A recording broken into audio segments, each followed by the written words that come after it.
Mornin Joe with Gautreaux and Cheramie. Got it right. Yep, he's got it right. Yeah, I've seen past interviews, man. People like butcher it and stuff, and you always correct people, kind of like Gautreaux. Yeah. Imagine that, dude. Gautreaux is what the solicitors call me. Yeah. Share the show, guys. Actor HICK CHERAMIE is on the show, guys. We're blessed to have him. Yes. And he's filming right here in Baton Rouge, right? Yep. And we're going to talk about it. But right now, I need y'all to share it. Press the share button, and then we'll get the conversation kicked off.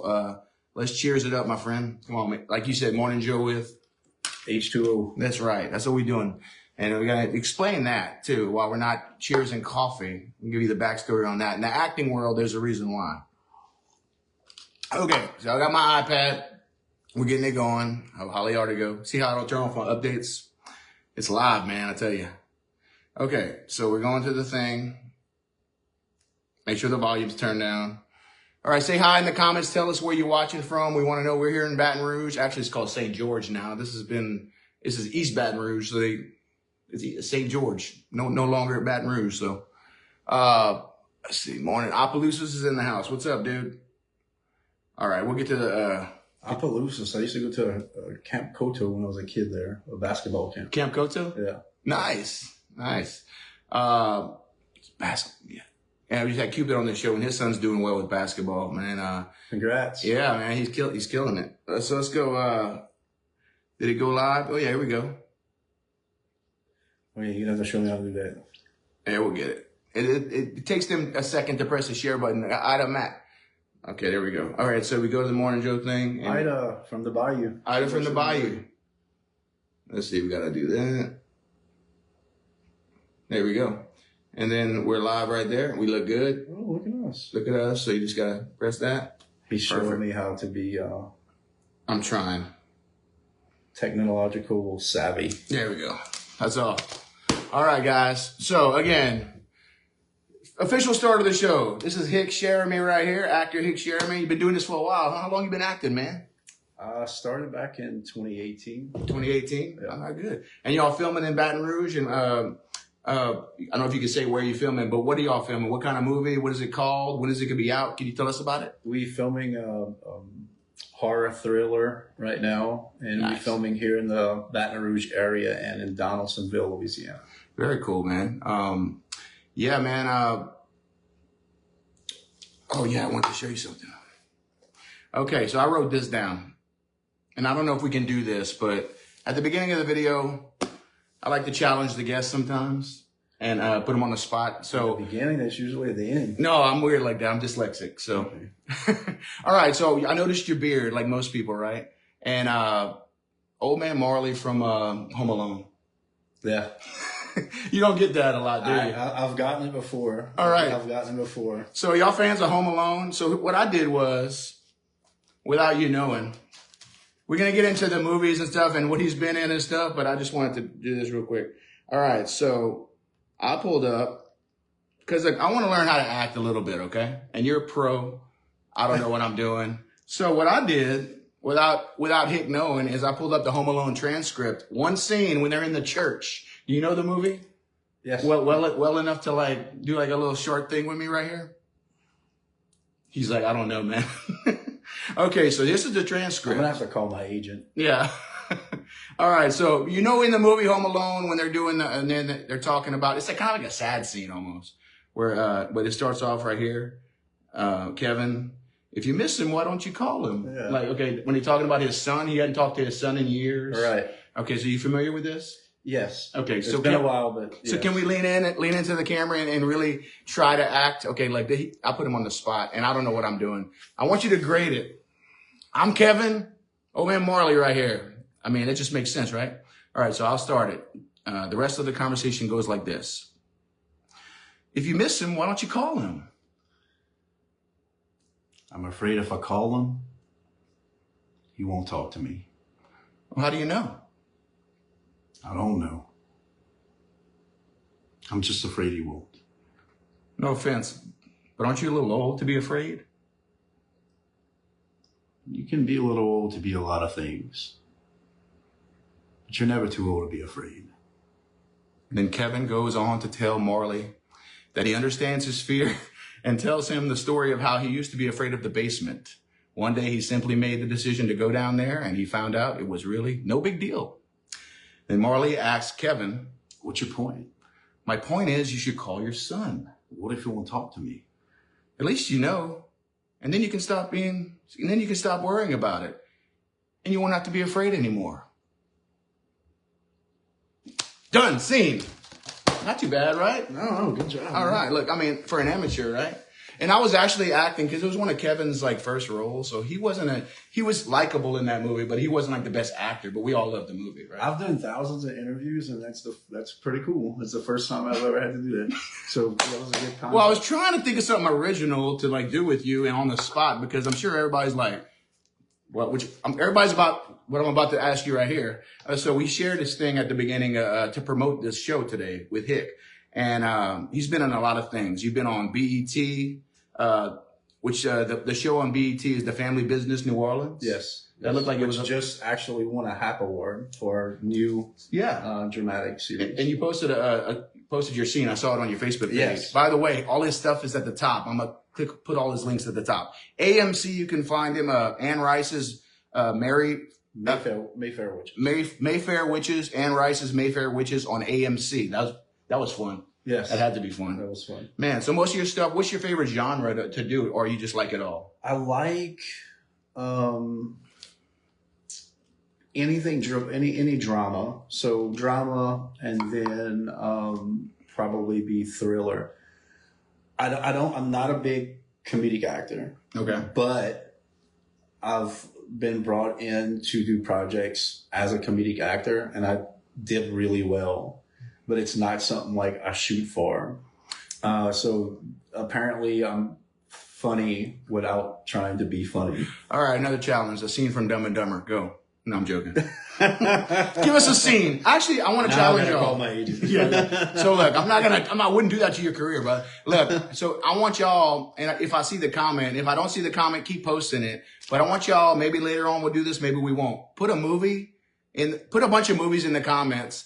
And we might pick and choose a short scene, shorter than the one we just did. But let's have some fun. Come on. Share the show. Tell us where you're watching from. You also, I didn't know if you meant this one, but the show Your Honor? Yes. Is that the one with Bryan Cranston? Yes. Oh, dude. Yeah. Okay, so I love that show. That was a crazy story. Yes, dude. Okay, so my wife, you just met my wife. She left. And I hope this doesn't. But I finished the series, but she couldn't handle it. Like, she was like, man, it was hard.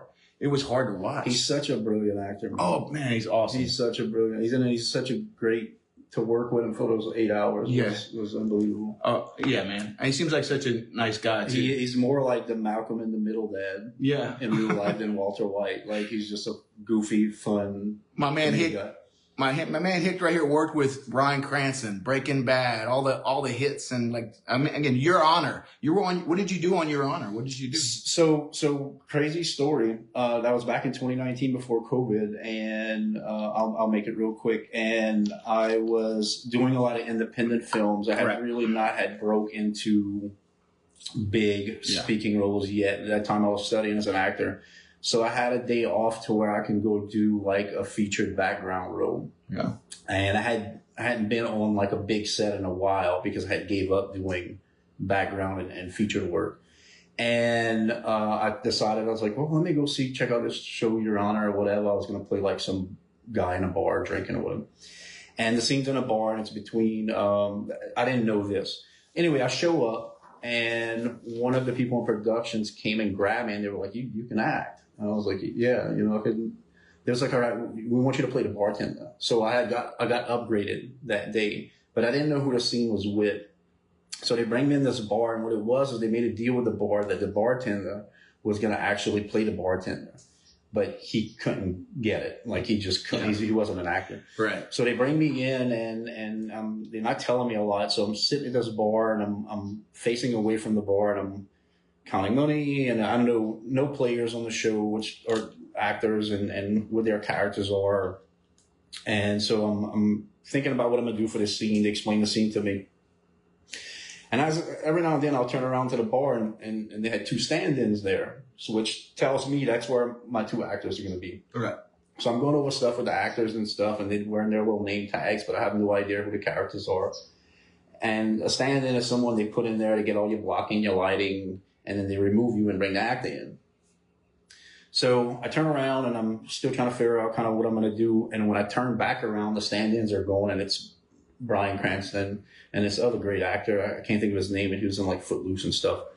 And I was just like, what, you know? And it's like, hey, I'm Brian, and I know who you are. Yeah, in my head, I was like, I know exactly who you are. Wow. I was like, I'm Hick, and he's like, Hick. Oh, that's a wild name. And we had a blast that day on set, and I got one line. Hey, and I was overjoyed because I had never spoke on a huge network show, and that was my experience with Bryan Cranston. He was just a great guy to work with. So yeah, one line is one line with Bryan Cranston. You know what's funny about that? Someone, a comedian quoted, you know the guy in Jaws in the famous line, "Oh what?" You know what I'm talking about? When they're describing the type of shark that they there was a shark that got beached or whatever, and they're one or something happened. Yeah.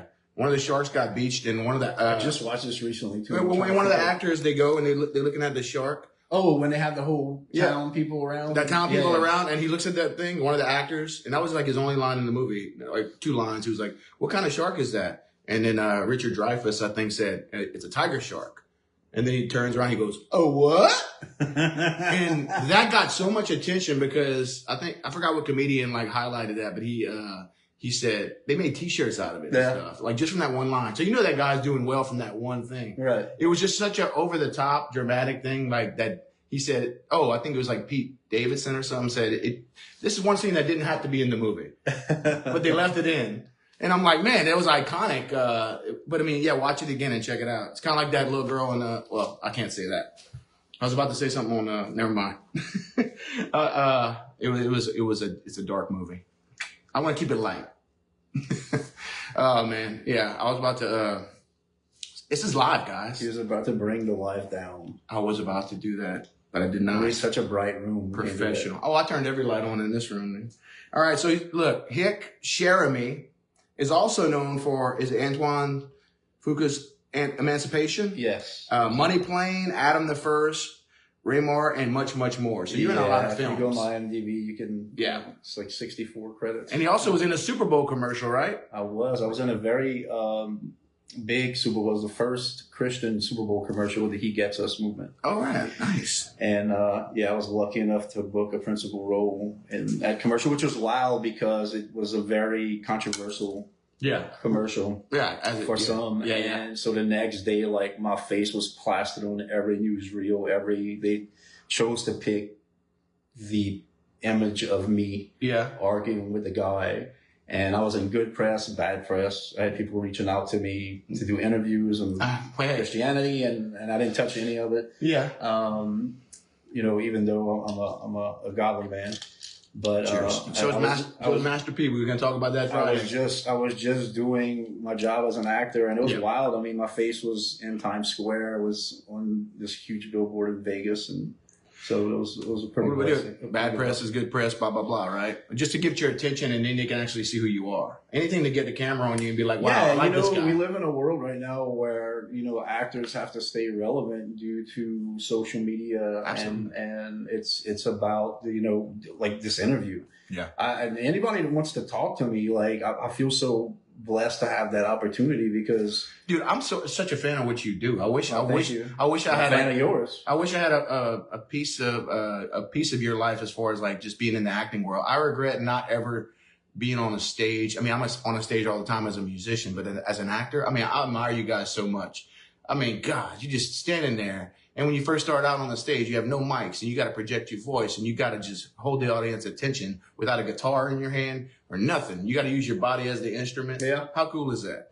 You got to, it's cool what you do, man. You're a good guy. And somebody told me the other day, man, he didn't ask me to say this on the show. I'm saying this. He had a private conversation last night with Cajun Cooking with Hoss, Kobe.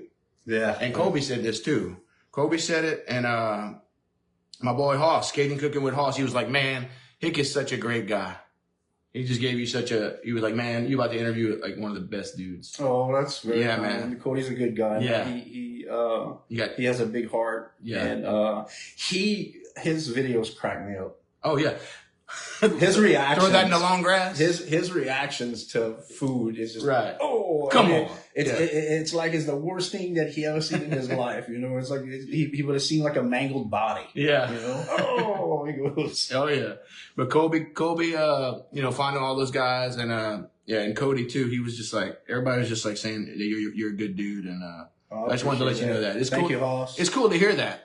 And Hoss has a very big channel. He got a ton of followers, man. That's awesome. And yeah, I talked to him last night actually, and because during our show yesterday, I was like, man, we need to do a Mornin Joe. So we're gonna join forces soon and do some kind of show. We got to brainstorm and figure it out. And also, you did some animated series with Ash Reese. Yes. Ash Reese. Yes. And that was a lot of fun. GI Bro instead of GI Joe. GI Bro. Thunder. What is it? Thunder News. So we call it in French a cat, a minou. Yeah, I love it. And live comic book, Storyville Bleeds. Yeah, you were part of that. That's out of LA, and they're in the right now. They're in the Comic-Con circuit in LA, nice. And I think that project's gonna be moving forward, and it's gonna be great. Yeah. Okay. I wanna talk about at least a couple more things, and then just whatever, we'll figure it out. First thing I want to bring up is, first of all, you're here in Baton Rouge. What's the show you're currently working on right now? You're here. We timed this show perfectly, right? Yeah. Because you're here, there, you're everywhere. You're filming here and there. Because you're from Thibodaux. I'm actually from. But you live in Thibodaux, Galliano area. But I live in Thibodaux. I'm from way down the bayou. Way down the bayou. Go Tarpons. There you go. And big shout out to our new LSU president, who I saw that, from South Lafourche and born and raised in the bayou. There you go. So you're born in the bayou. What is it called? What's the name of the place? Galliano. Galliano. He's originally from. He lives in Thibodaux now. And Thibodaux is how far from where I am? I'd say about an hour 40, maybe. Yeah, I did a private party not too long ago. So yeah, you about an hour and a half, hour and 40. And then y'all filming in Baton Rouge this week, right? Yeah, we're filming in Baton Rouge this week. We're going to be jumping to other locations. Right now we're filming at one. I think we've got a couple more to go here. Yeah. And then we are heading to Donaldsonville to film at a older, dilapidated type plantation. Very cool. And what's the name of the show? Can you say? It's a movie called South of Night. South of Night? South of Night. And that's all I could really. That's fine. Yeah, and that's the thing. Oh yeah. I've said enough. I'm bringing it back. So you're on set, you're going back and forth, and they call you when they need you. And sometimes you got to stay on set and just wait in the trailer for a while until they need you, right? Yeah. But we didn't do Mornin Joe with Gautreaux today. We did Mornin H2O, and we did that for a reason. Explain to the people out there why you decided to go with water and not coffee. So once you drink caffeine, you can become jittery, and that really shows on camera. So I limit myself to caffeine intake before a day of filming. She said, "Go Wildcats." Galliano. Yeah. There you go. I love it. Wildcat too. So yeah, so if you smoke or if you drink too much caffeine, it shows on camera. You can really see it. Does. If you now, like if you're in a scene where you need to be shaking, it really helps you out. But you know, you're not always shaking in a scene. Yeah. So yeah, I kind of limit myself to that, and that's why I'm going with the high quality H2O today. There you go. From Baton Rouge. High quality H2O. Oh, we should do a scene from the Water Boy. Hey. We should not. We should not. No, bad idea. What am I thinking? That's the stereotype I'm trying to break in the film industry. I should have said high quality. You did it, man. You can't get away from it. Yeah, Hoss is in the house. Oh, there you go. We just gave you a shout out, my dude. There we go. Tony Lonklo in the house. So tell us hi. Tell us where you're watching from. We're in Baton Rouge / St. George right now, and we want to know where you're watching from. And please, can you tell him to share the show? Yes, please share the show. Not coming from me, coming from him. You heard him. And I want to. If not, he's taking my water back. That's true, man. Just one less ice cube at least. We got to take something away. Hey, it's like the Grinch, you know, when he takes that last, what's in the animated, what is that, the mouse? What does he take, the crumb? That was too small for a mouse. I got Christmas on my mind. I'm sorry, dude. I love Christmas. Obviously, he walked in, we got our trees, and we still got ornaments right here on the floor. It's a beautiful tree. Thank you, man. And we got all kind of other ornaments right here. But I'm ready for Christmas too, man. I think the world is. I mean, you drive around, people already put up their Christmas lights. Speaking of Christmas, good holiday cheer, good causes happening. Can I ask you, and I'll do it for you if you want me to. this takes 2 minutes, man, and you have a beard. I'm not asking you to shave your beard. I'm asking you, okay, so every year, me and a group of guys, it's called the Gumbo Guys, and we raise money for St. Jude Children's Hospital, okay?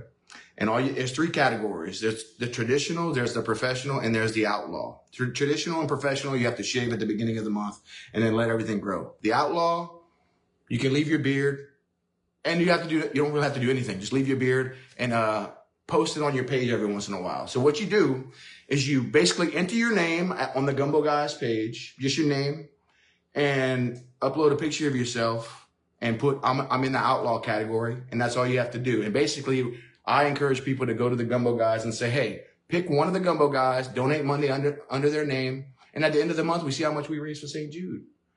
Would you want to do something like that, or you want to think about doing something like that? Yeah, definitely. You can give me the information. And all right, I'm gonna give him the information. Tim, you saw how I did that, right? My cousin started all this, man. He heads it up. It's all to raise money for a good cause, guys. Tim, you vetted him well. That's right. It worked. I mean, I did it in front of a live audience, so you can't say no. No, he's a good man. No, but that's really all it is, man. I'm encouraging my friends that have facial hair. Like I said, I'll even do it for you. And you really don't have to go to any meetings or anything. You can just do that. And then if you raise $20, $30, $50, $5, anything, the more names we get, the bigger the pile is, you know? Oh, cool. That's very cool, man. That's really all it is. So that's pretty cool. Look all the hearts we're getting, the love, man. And that's what it's about. Again, I'm excited. You were just giving me props for interviewing Master P coming up on Friday. And I'm excited. I'm blessed to be able to interview that man. I was telling my girlfriend Cameron, that you were interviewing Master P Friday and you're interviewing me on Wednesday, and I was like, I think I made it. I made it. If I'm getting interviewed right before Master P, I was like, I've made it. Oh yeah, dude. If nothing else comes to this, man, I made it, dude. I feel like I made it, like you said. And it's so crazy, man. Like, you meet all these people, people are like blown away that I sat next to Cupid, or blown away and it's just like, yeah, man, they just a good dude that made a hit song. I mean, the focus on celebrity is just way too crazy, you know? Like, it really is. You know, people are just like, and it's okay. It's okay to be like, you know, starstruck and all that and stuff. That's actually, it's all in good fun, right? But you take it for what it is, right? If you become one of the most, you know, famous actors in your life, you're not really going to change. You're still going to be Hick, right? Yeah. And it's so overplayed, the whole celebrity thing. It's glamorized. All we doing is art. And it's therapeutic for me. It's true. You know, and my only goal, like, people was like, well, you know, like, what is your big goal? I just want to be a competent actor. Like, that's it. And like Jerry Garcia said that once when he was asked, you know, he looked at him as some kind of God. He's like, I just want to be a competent musician. And that always stuck with me with art. I just want to continue to do what I do because I love it. And because it's storytelling. Yeah. And I think that the human, you know, mind and heart needs storytelling. You know, it's what entertainment is, what keeps us lifted in the times that our country may go through, or that, you know, whatever may be going through in someone's life, entertainment brings joy. You know, so like that's my why when it comes to film. Absolutely, man. I mean, I heard a comedian say that one time. He said, I don't care how famous I get. I just want to be in the room with those guys. I just want to be a part of the team. Yeah. I want to be in the actor, comedian, entertainment world. That's why we were just talking about Mornin Joe earlier. I started Mornin Joe because I needed another creative outlet. We all need some type of creative outlet, whether it's music, art, acting. I mean, God, art is so important. I mean, and that's such a cliche thing to say, but Jesus Christ it is, right? We had people on the show the other day, Brain Art Alliance, and these beautiful people with brain injuries are using art and as therapy for their minds. It's just making them flourish so much by doing their paintings. There's some of the spin art paintings right there behind you, right there.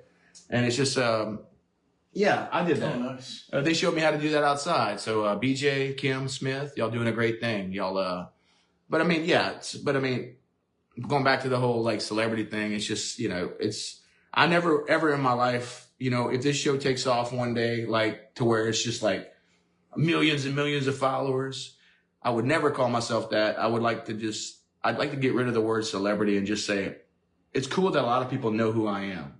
You know what I mean? Take away the label. Like I look at Master P and all these people, and I'm like, I don't look at him as a celebrity. He is definitely a celebrity. But I look at him as, wow, that guy knows a lot of people, and that guy can do a lot of good with that platform.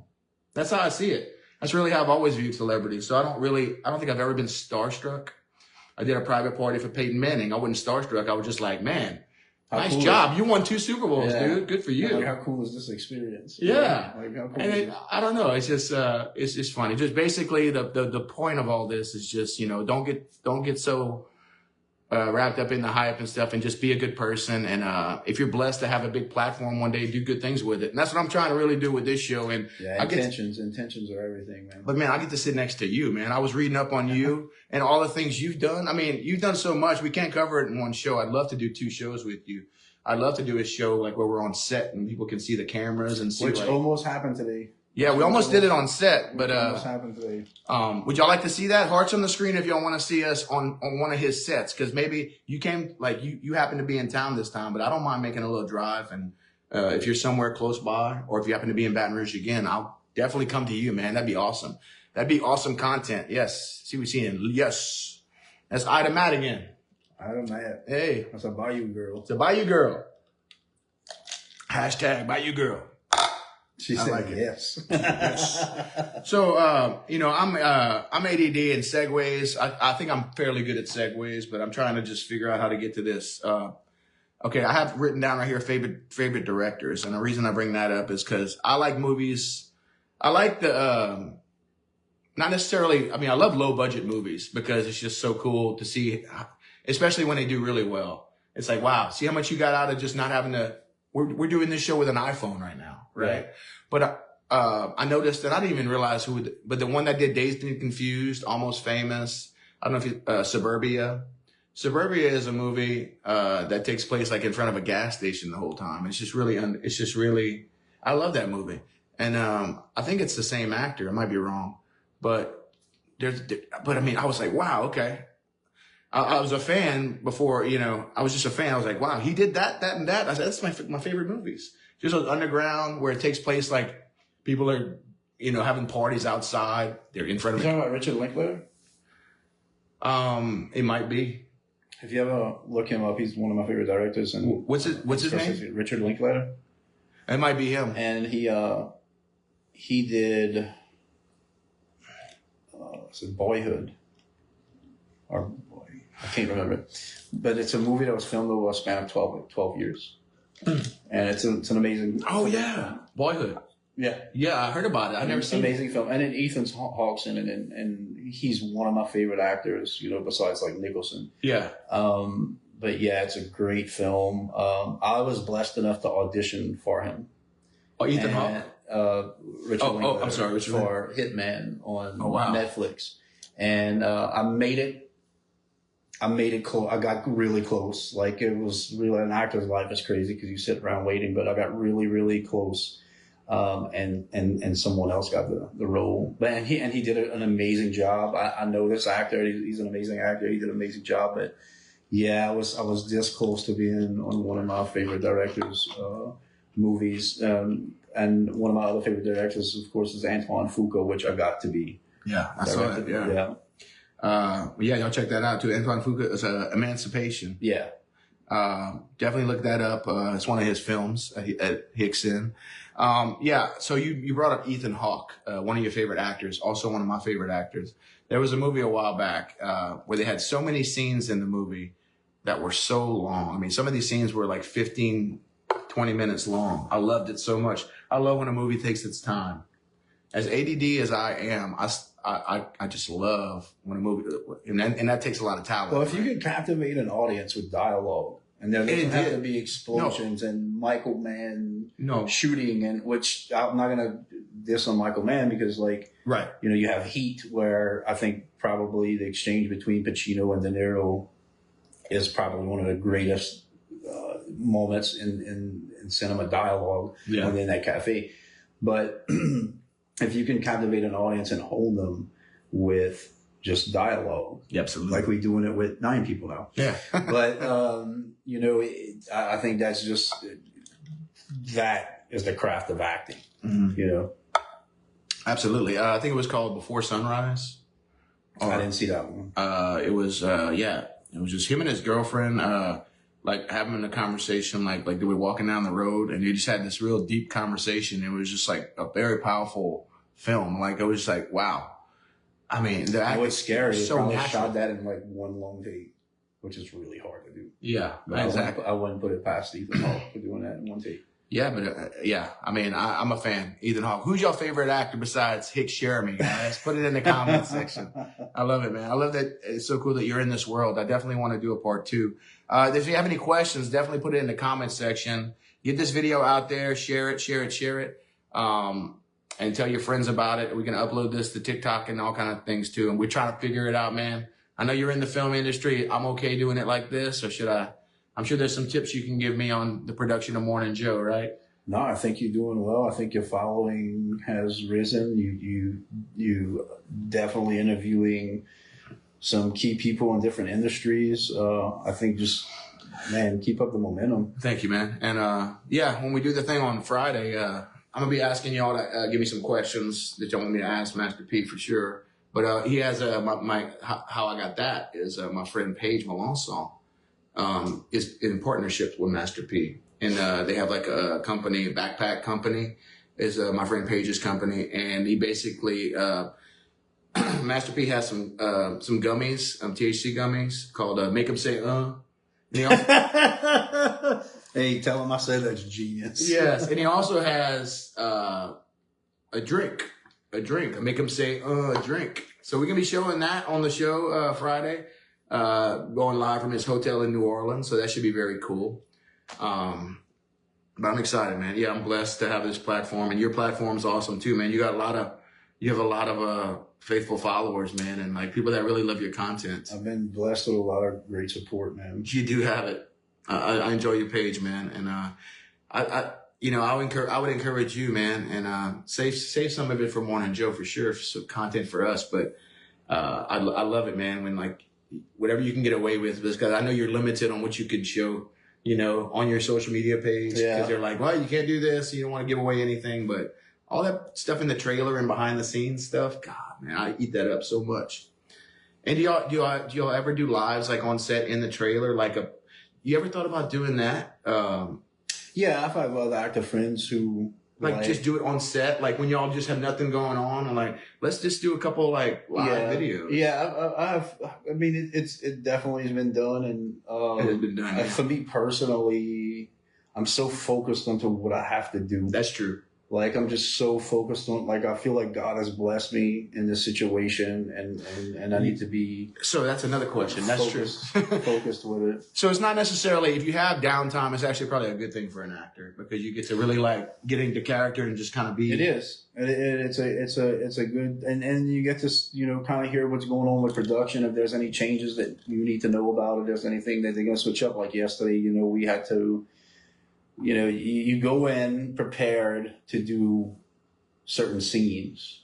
And I think that's where the craft of acting and studying the craft of acting comes into play.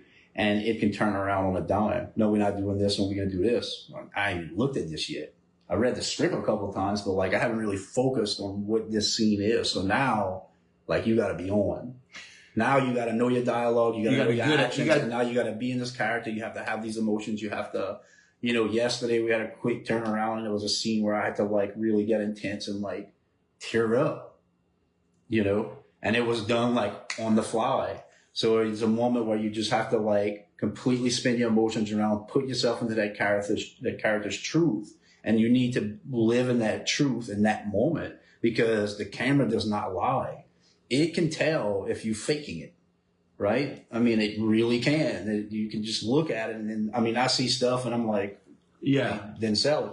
He didn't sell it, And if I feel like I didn't sell it, I'll ask the director. No, it's like, I was filming a Western in April, and not one time during the 2 weeks of shooting that I asked for another take. Right. The last day of shooting, the last scene of the film we shot, which doesn't really mean it's the last scene of the movie, but the last film we shot on that last day, I asked for it. I was like, can I get one more take? And they'll probably use the first take, but it was me in my head in that moment. And that's the thing. Like, sometimes you just trust the director, and sometimes that has to be kind of like, if you're like, when you're very like looking at yourself and like, I could have done it better. And then they're like, no, it's fine. It messes with you a little bit, huh? Well, a little bit. It'll mess with you a little bit, but you have to trust the director. Yeah. And you have to trust the writer. Yeah. Like the movie we own right now, the writer, and he's directing it, wrote one of the Jeepers Creepers movies. Mm-hmm. And he's a brilliant writer. I mean, his dialogue is amazing. He's a brilliant storyteller. I trust him. It's why I signed the contract.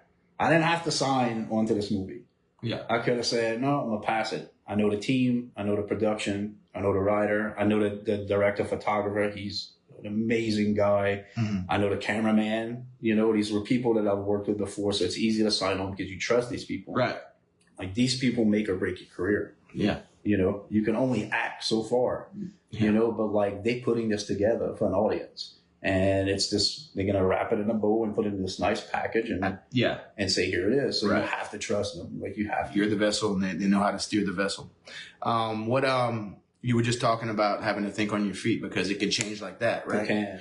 All right. So give us a movie in the comments right now that you want us to act out real quick. No,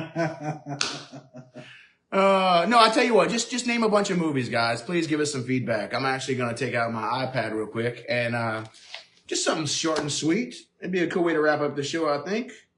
Let me see. We already did Home Alone, okay? I was Kevin, and you were Mr. Murphy or Murley. I don't even know what his name is in the show. What's the old man's name? You got this. God bless always from somebody. Let me get to the thing. That's why I got this out so I can actually see what y'all are saying. But give us some movies, guys, and I'm going to read it right here. Anything you want to plug right now that you got going on that you really want people to know about, like your website, your page and stuff? Yeah, you can follow me. I'm going to tag it at the top for sure. Facebook, HICK CHERAMIE, and on Instagram, HICK CHERAMIE _actor. From somebody. Using stuff. I got a Comic-Con coming up. Yeah. In January of 2026 where I get to go and be a celebrity guest. Nice. And then I'll have another one that I'll be announcing towards the middle of next year. I've got probably about 7 now films that are in post-production. So 2026, I'll be having a lot of stuff come out. It's been a really blessed 2 years. But that's about it. I got this other big piece of news that I can't share. And it's killing me. I did an interview I was Thank You Point of View magazine for featuring as a celebrating local. That was a hard interview to do because like I really wanted to share this news and I can't hear. But so you can't share it, but you're gonna share it soon? I'll be able to share it in January. Okay. And you can find it on his page, guys. Keep up with his page because he has some big news coming up in January. And you gotta know about. Someone said A Few Good Men. Oh, that's some of the best dialogue in cinema there. Oh man, A Few Good Men. Someone wants us to do A Few Good Men. Do you know any lines? You can't handle the truth. That's a good one. That's definitely the most memorable one right there. Jack Nicholson. Who's gonna do it? You, Lieutenant Weinberg. That was good. Yeah, I overacted that a little bit just for comedic effect. But if I was serious, like, who's gonna do it? You, Lieutenant Weinberg, you can't even fathom. If you ever have a chance, go look up Kevin Pollak, who's in that movie. Oh, yeah. And go and find an interview about, he has a couple stories about Jack Nicholson on that film, and it's great. Oh, about how great he was? And like, yes, I watched that interview. Yeah, you did? Kevin Pollak. Please go watch that interview. At that time, Kevin Pollak was just lucky enough to be there. Like, he wasn't a really big actor. Like, that kind of catapulted him into acting, and his career, but he has some amazing stories about filming with Nicholson and Rob Reiner. I love it. I love those open table interviews too. Yeah, they have a good one with Ted Danson, like it's with Don Cheadle and Jim Carrey, and just those are great. It's so great. Open tables. Oh, I love it so much. I wish you and your friends would do some of those, man. I would watch it for sure. Yeah. So. I had a brain fart, man. I had something to say. But that's how it goes when you're doing it live, right? What happens when you have a brain fart? Do you say cut or they say cut? Line. And then people don't, like everything is edited. So like if you run into a situation to where like I remember completely space out, you just line and there's a person. So that's what you said. So the actors say line. Yeah. And okay. then there's a person on set that is sitting there ready to feed you a line. Yeah. They call it feeding a line. Okay. That's interesting. I knew what I was going to say about Kevin Pollak. I don't know if you know this, but you know the movie Willow? Mm-hmm. Do you know what he did in Willow? No. Did you know he was in Willow? No. Okay, you know y'all put hearts on the screen as if you're fans of the movie Willow with, what's the actor's name? Ash Reese. Yeah, Ash Reese is in the house, yeah. Brilliant. Yeah. Funny writer, dude. Yeah, I just talked to him the other day. We're going to do a show together in the future. Oh my God, he writes the funniest stuff. And that's something I wanted to, that's like Thunder Me News. He does all that stuff. Yes. Yeah. And G.I. Bro. Yes. Yeah. He just said right here, how I was working with Ash Reese and becoming Thunder Me New. It was fun. I bet it was. It was fun. And that's always like the group of guys he had in there doing these episodes were all great. Yeah. And it was just like, there was no pressure. That's what I loved about it. It was like, we kind of met up. I had never met any of them. Oh, yeah. And we got into the sound booth and he laid out pages and everybody had a mic and we just flowed through the episode. Had a lot of laughs. That's awesome. A lot of laughs. Yeah, man, we're gonna do a show together. I can't wait, man. And I'm sorry we hadn't contacted you yet, man. We're gonna get it.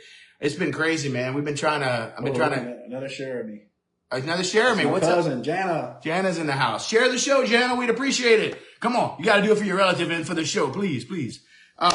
We appreciate you watching. But what I was going to say, he was in Willow. He was one of the brownies. He was one of those little short guys. Really? Hey, ugly, wake up. Remember? No, I don't remember. Okay. I haven't watched that movie since the 80s. Okay. Well, you got to watch Willow again. There were some little short guys like this tall, and they were called brownies. And they were like messing with Willow and stuff. They like shooting bow and arrows at him. And they made this love potion and they hit a cat in the nose and he fell in love with the cat. It's funny. But I didn't know that until years later. Kevin Pollak was one of the little men. He was falling in love with the cat. Like the potion made him fall in love with a cat for some reason. But he was like, "You're so beautiful. Your hair, your whiskers. I have to kiss you." And that was that's how he said it. It was great. You know what I'm talking about? Am I the only one that ever watched Willow? All right, let's see. In the crowd, definitely cuz, says Jenna. But I love it, man. I definitely want to do a part 2 on set. And, cause we can't hit every single story and everything in one part. That's why movies have part 2, part 3, part 4, part 5. Yeah. We also got to do it with Mornin Joe and Cheramie. Mornin Joe 2.0. Mornin Joe 2.0 drinking H2O with Cheramie, bro. We're getting that on a shirt. Oh, yeah. Look at that hair. Speaking of Mornin Joe, I woke up this morning and I'm like, it's going to be a hat day, baby. And you know what's weird? Like, I just took off my hat and I look like crap. But here's what this is how funny Facebook is. They're going to freeze this video and this is going to be the thumbnail. It's always the most unflattering things. I'm like, watch Mornin Joe. And that's what it's going to be. Every film I'm in, so up until about 5 years ago, I had a full head of hair. And now, look, I'm starting to bald here. It's all right. Let it go, man. Every film I'm in, they get the back of my head. Okay. Before, they never did. Yeah. But since I started balding, now they catch it. Hey, do you know my friend Jack Woodson? No. By any chance? Well, he's an actor. He does a lot of extra work and stuff, but man, he was in that Matthew McConaughey movie, like that war movie a while back. He did some stuff with him. He has some cool stories. I have one of my good friends, Henry Frost. He's actually Matthew's stand-in. Oh. So whatever Matthew's doing. He's friends with the guy that is the stand-in for the Matthew McConaughey. That's amazing. He's living off of that. And what's his name? And he's a good actor. Henry Frost. Henry Frost is Matthew McConaughey's stand-in. That's pretty cool. Let me find Jack and see if you know him. There's a lot of actors out there that I need to interview, man. And he's one of them. He's also a musician too. But he likes going to do the sit-ins and stuff. I'm gonna try to find him real quick. This is something I could have showed you after the show, but this is what we do on Mornin Joe. So talk amongst yourselves. This weather's great, isn't it? Right? Am I right? Beautiful. It really is. Like I was playing a gig a month ago and they had gnats and mosquitoes outside. I don't have to worry about that right now. This is great. I got a gig. Look, I'm playing here tomorrow, by the way. Free plug for myself. That's in Maurice, Louisiana, a place called City Bar. Yeah, y'all go check that out. All right. There we go. We're starting to get it. All right, let me get Jack. Jack Woodson. Here we go. There's Jack. Recognize that guy? I do not. All right, well, that's Jack. Look, that's Jack Woodson, y'all. Another friend of Mornin Joe with Gautreaux. This is probably going to be the thumbnail. They're like, Jack was on the show. Yeah, it's all three of us on the show. Jack Woodson, excellent musician and actor and a good friend and just an awesome dude. Just like you, bro. And I definitely want to hang out, man. And I would love to be a fly on the wall if they ever allow that. I would love to just be in the background, like, oh, I'll get to just watch this. So if that's ever a thing, and you want to reach out, well, let's touch base next week after you finish your Master P interview. Please, I'm still gonna have another week of filming, and if we hear around here, oh man, should I swing on by? Well, maybe I should go just go check out the set, and maybe whatever we can get away with, I'll definitely ask permission or whatever. But if we can't do anything, I already got permission for you. We got permission. It almost happened today. It almost happened. But the thing about being an actor is that there's a lot of changes. So yesterday there were some scenes we didn't get to. Yeah. And today was supposed to be my whole day, which means normally we get the day off. And at first they said I was going in early, and then they said I was going in late afternoon. So we had arranged that it would be later in the day. And then as I pulled up to the place that they put me up in, I catch wind that I'm going in at noon. So that was the time we kind of was supposed to meet. So I had to get back with him, and we had to call an audible. That's okay. And change stuff up. I haven't set a time for Mornin Joe. Can y'all put that in the comments? I'm not necessarily going to use your advice, but I do want feedback from you guys. What would be an ideal time for me to pick one time, Monday through Friday, to go live in the mornings? Because lately I've been interviewing people that have really, really busy schedules. So it's been very sporadic. I've been doing it at this time. So you really got to keep up with the Mornin Joe page. But I'm curious, what would be a sweet spot that we could focus on? I want y'all feedback, because when we did Mornin Joe back in the day, we did 8:30. That was the time. Now sometimes we do it at 10, 11, 2, whenever we can. Such a fun and inspirational watch. Y'all keep doing what y'all do. That is my human. That's your human. Yep, that's Cameron. Cameron, how are you? So without Cameron, I wouldn't be able to do what I do. We just had that conversation, Cameron. We were talking about that before. Yeah, Cameron. I'm gonna give you some brownie points right now. This man loves you so much, and he was saying, like, we were talking about just being artists, and my wife, and it just, thanks for allowing us to do what we do. And he was just raving about it, and just like so blessed, right? Because it's one of those things that, like you said, as people that are in the arts, you got to be mastered with the right people. And she's actually an amazing artist also. She's an artist, like a painter. I saw that. She'll do it all. I saw that on your page, I think. I think y'all had shared something, and I came across it all. Cameron, yeah. Hey, Cameron, send if you ever want to do a show, that'd be fun. I love. Did she not get in front of camera? That's funny. So a lot of people want to tell you something about Cameron. Yeah. A lot of people think Cameron's an actress. Oh, no, that's okay. I mean, she's a painter. And so even to the point to where, like, I had a casting director reach out to me, and I was like, hey, you think Cameron would be interested in doing a commercial? Right. And Cameron's like, she's not about the camera. Okay. She's a private person and this and that.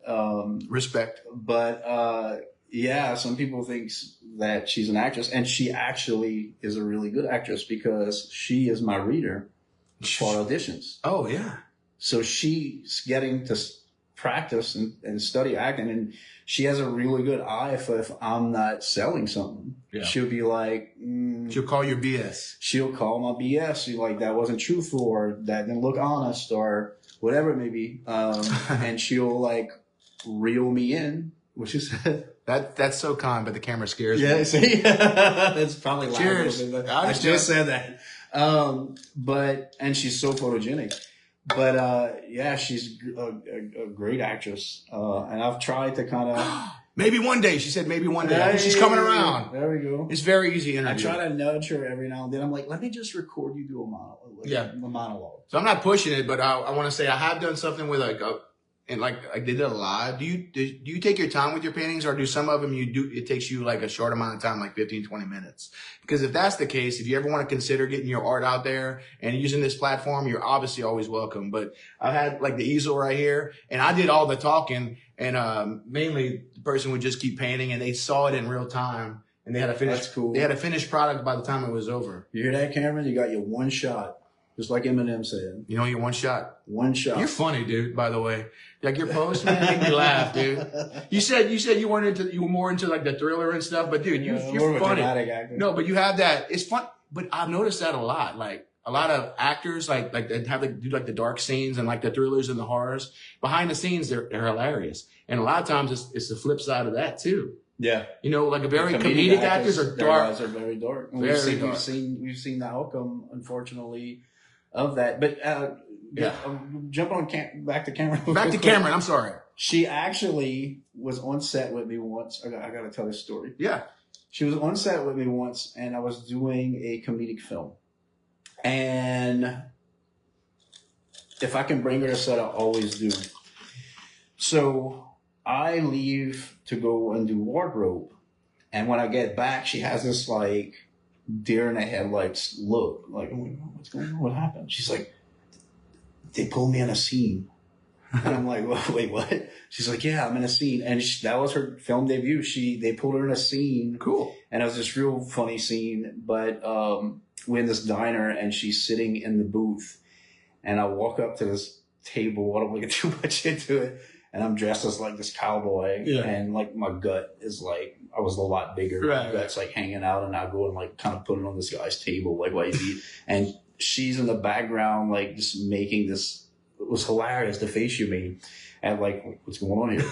But that was her actual. What was the name of this? Film debut. It's called Todd's. Oh man, you got to send me a clip. It's called Todd's. Can you send me? I don't have access to the clip right now. I'm on set today with a guy. I was in it with his partner, his girlfriend, Olivia Peck, who, oh my God, she's so talented singer.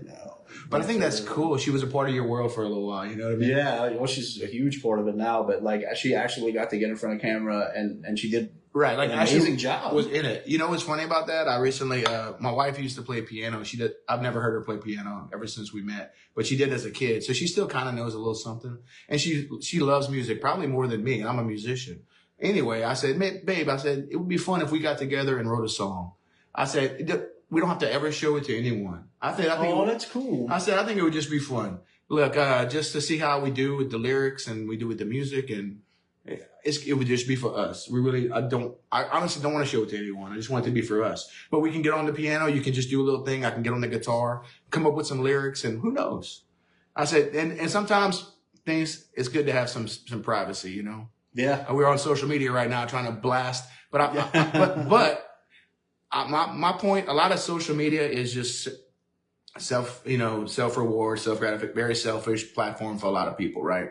I really want to blow this thing up, and do good things with it and promote awesome people like HICK and, anybody that has a platform and they're, they're just steered in the right direction to inspire other people, you know? I mean, really, the older I get, I'm going to be 44 December 31st, and I think you're close to me, right? You're 40. I'll be 48. Okay, so we're not far away. Yep. But you know what I mean? Like, older I get, it's just like, wow. I never understood ego. I never understood like the selfishness of like in our society is getting pretty bad with that, and I hate that. But I see a lot of promise through. I do see a lot of promise with like a group. I just saw a group, and a lot of the kids I teach, I see like, wow, we're going to be okay. People are freaking out about where it's going, but we're going to be okay. There's a lot of love in this world. And we just need to stay authentic, guys, and really like live for other people, in my opinion. This conversation would vary, but I'm passionate about it. I really am. And again, when I'm interviewing these big names like Hick and Master P and all that, I really want to like throw this in there because I know a lot of eyeballs are on these big shows that I do. And I really want to get the word out because Master P is all about, he's praising God. The last 3 posts he did on Facebook, I went to check out his stuff and it was all about just, thank you, God. Thank you for bringing me here. Yeah, I think because, I think when you get to a certain point in your career, like, yeah, you don't need anything. A lot of people, I'm pretty open about my story, and Master P also, yeah, I'm sure he may feel this is that, sometimes, we have to think about our past and then we think about, wow, we shouldn't be here. Yeah. I know for me being a recovering drug addict and alcoholic, going on 11 years now. Yeah. Like sometimes I have to stop and be like, and I think that humbles us. And I think it, you know what I'm saying? I think it really humbles us. And we're really grateful that, God saved us from the life that we probably could have had, I saw your interview. I don't know who it was, but it was a Zoom interview that you had on your page, I think, from like right after COVID or right at the like 2021 or something. And you were talking about your story, and I wasn't going to get into your story today on Mornin Joe, man, but I'm glad you shared that, man. And I don't shy away from it. I totally would have. Yeah. We just didn't get to it. But maybe we can touch it one day, like on my platform, if you want to inspire some people that maybe going through it. I mean, Kobe Fontenot, did you see that show we just did with Kobe? Kobe's on a weight loss journey. He started off at like 500 something pounds and he's losing weight. He's doing great. He's almost in the 3s, I think. He's like but he's doing wonderful. I'm not sure if I got your weight right, Kobe, but I mean, he was into meth and all kind of stuff and he's just turning his life around and, I just love seeing that, man. Yeah, it's a beautiful thing that when we can get ourselves back to, because I feel like that's how God created us, with a sober mind and sober heart. Oh, man. I mean, honestly, like recovery plays a big role in my acting. Yeah. Because right now, and for the past 11 years, even though I continue to grow, I'm my truest self. Yeah. And in order to make a character come to life, you have to be in their truest self, so it's been very therapeutic for me. But to have that sober mind and sober heart, it helps me comprehend exactly, and another thing about it is the trauma that I've been through and I've put myself through and I've healed in a healthy way from that trauma. I never forget how I felt though. Like those feelings never go away. So it's kind of a double-edged sword. I had all this trauma and this hurt and this pain, but once I healed from it, I never forgot how it made me feel. And now I'm able to use it. I keep it in a special place and I'm able to use it when it comes to characters who are alcoholics and when it comes to characters who are drug addicts and it comes to the down and trodden, because that's who I want to play. I want to play the character. I want to play the blue collar worker because that's how I grew up. And 90% of my community is fishermen and oil field workers and stuff like that. So I have an opportunity not to only represent the class, but I also have an opportunity to represent our Cajun culture in a positive light. Absolutely. Correctly. Yeah. Because it's so misused in Hollywood. Right. And that's one of my goals. Like this movie, one of the selling points of this movie is that I play this character called Gustav and he's Cajun. And I'm not doing a Bobby Boucher Cajun and I'm not doing you're going to get this accent. Yeah. You're going to get my voice. You're going to get my dialect and that's going to be it. And that's what they wanted from me. Yeah. So it was an easy contract to sign. Yeah. Because now I get to represent who my people are correctly. I think also represented us well, like the old show, The Swamp People. Phil Robinson passed away, but he's such a brilliant man. Swamp People. He was not Swamp People. He was the Duck. Duck Commander. Duck Commander. Yeah, but I mean, every time he spoke, I was like, wow, this guy's brilliant. I mean, no, not all of us from the South are morons or, talk. Yeah, I get what you're saying, man. It is portrayed like that and kind of like beaten down and stuff. I'll never sign on to a project where I dumb down my culture. Yeah. like ever. I respect because Cajuns are some of the most resilient, intelligent people. Oh, absolutely. I've been over this world that I've ever ran into. Absolutely. And talented. So I will never sell my soul. No. To down my culture. Absolutely. Ever. Absolutely. Absolutely. So yeah, I mean, we were talking about, it got me thinking about, just being your authentic self, being real and stuff, and like so people post on social media all the time. The trendy thing to do is to post all your highlights and all your, Snapchat filters and all that stuff. And, people want to show their best because they want to impress people and stuff, but that's honestly not what people want to see. They want to see this. They want to see this. They want to see your true authentic self and make that the trend. Okay. Get away from that old, mindset that you have to be braggish about everything and like highlight and make yourself appear better than you really are, because people can't connect with you when you do that. If anything, you're just making them feel depressed about themselves because your life isn't that glamorous. Don't put it out there like that. All right. All right. Don't do it intentionally to, I get people try to do stuff like that for marketing purposes. But again, marketing can be the devil. Marketing can be the devil. And I say that as somebody that took marketing and business management. It's coming from me, right? A guy that always wants to showcase stuff and stuff. And I know my intentions are pure and good. And I want to keep it, I want to keep it that way. And I hope it comes across that way. Because it's very easy to be, fake in this world. And, it is, and it's like going back to the whole Cajun culture thing. Yeah. Like I can easily accept a contract. If it means, I'll put it to you this way, if it means me never making it big because I stuck to honoring my culture, then you know what? I don't need to make it big. All right. Hick, all right. Let me remind you that you already made it big. You're like, dude, how many actors can say they've been on all these programs, dude? I mean, when I saw you, I've been blessed with some really good opportunities. I mean, they got actors, they got Robert De Niro's, they got the Tom Hanks, they got of course, those are like the 1% of the 1%, right? But in the acting world, dude, I'd say you're doing amazing. And you're still young and you still got such a career ahead of you. And anything I can do, and I say that seriously, like, that's what I love about this show. I want to connect with people and I want to make things happen. Anything I can do. And it goes both ways, man. If you see any opportunity that could help me out, I really appreciate it. And here too, man, I'm here for you.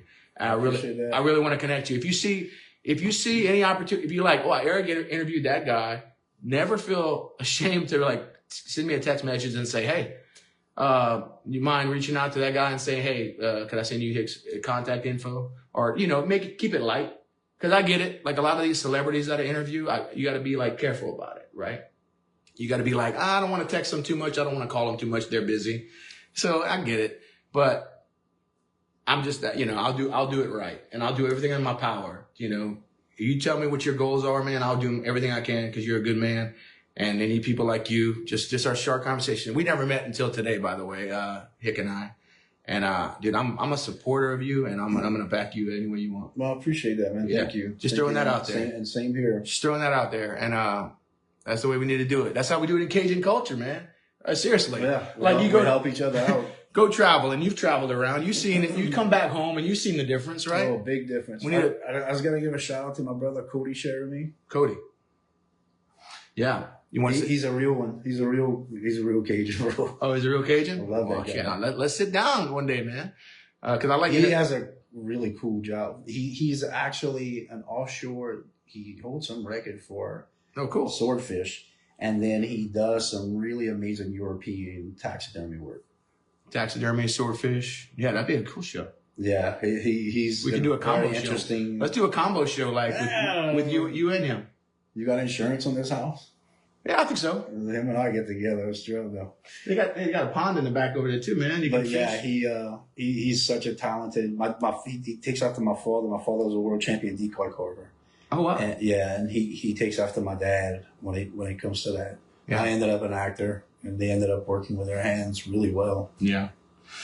Well, good deal, man. Well, I mean, I guess we can wrap it up, right? Yeah, I'm having a good time talking. I mean, to be honest with you. Sometimes we go long form with these shows like this, guys, because the show can be 10 minutes. It can be an hour. And I think we just crossed an hour. Yeah, we're past an hour. So that's pretty cool. I like it because we got real with a bunch of stuff. And thank you for sharing. Yes, please. Cheryl. Yeah, Cheryl Calandra. How you doing, Cheryl? Thank you for sharing the show. Please tag all y'all friends and definitely go check out. I'm going to put any link I can find that I think of. I'm going to put it at the top. And Hick, if you don't mind posting all your stuff in the comments section. And please share our show to your platform. We'd appreciate it so much. And look, you guys too, tell everybody about today's show. Help us get on our page, Mornin Joe, up to 20K followers. We're almost there. And please go to Hick's page and invite your friends to follow his page too. Again, at the top of the show. Cross promotion, baby. That's how we do it. Thank you, my friend. Thank you so much. Good meeting you, man. Honored to be here. Thank you all for watching. Thank you so much. See ya.